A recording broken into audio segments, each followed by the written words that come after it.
Hi, thank you so much for posting your your video. I read your previous video as well.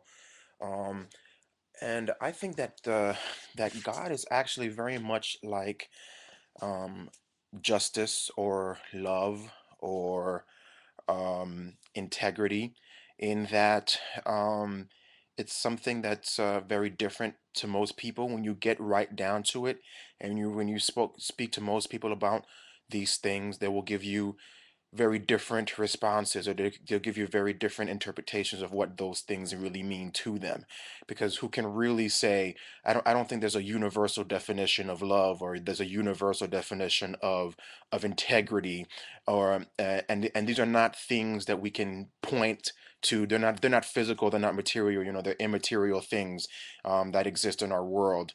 And people think that they can see how these things are demonstrated, but I think God is something very, very similar. I will say though that I also believe that like justice and love and integrity, that God is also a human creation. But but by me admitting that I think God is made by man, I don't think that it makes it any less necessary. Because I really do believe that human beings innately are meaning making machines, and therefore we need something to motivate us. We need something to help us get up and get out of bed in the morning.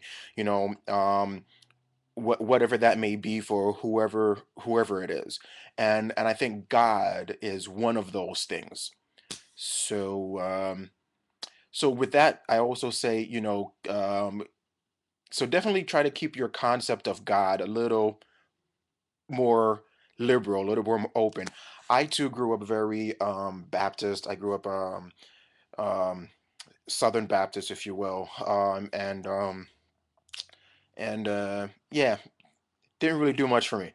But I haven't really thrown out the concept of God. I really do believe that God exists, and I think the Bible represents people w- in their particular social climate, working with what they had and what they knew, and what they and the way that they could best describe God, with using what they had in those times.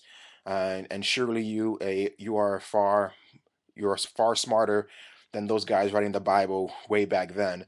So you got to take the Bible. You really, really got to take the Bible with a grain of salt. Definitely. So I encourage you not to throw out completely the entire God concept, but to see it as um as a vestige of human society. All right. Thank you.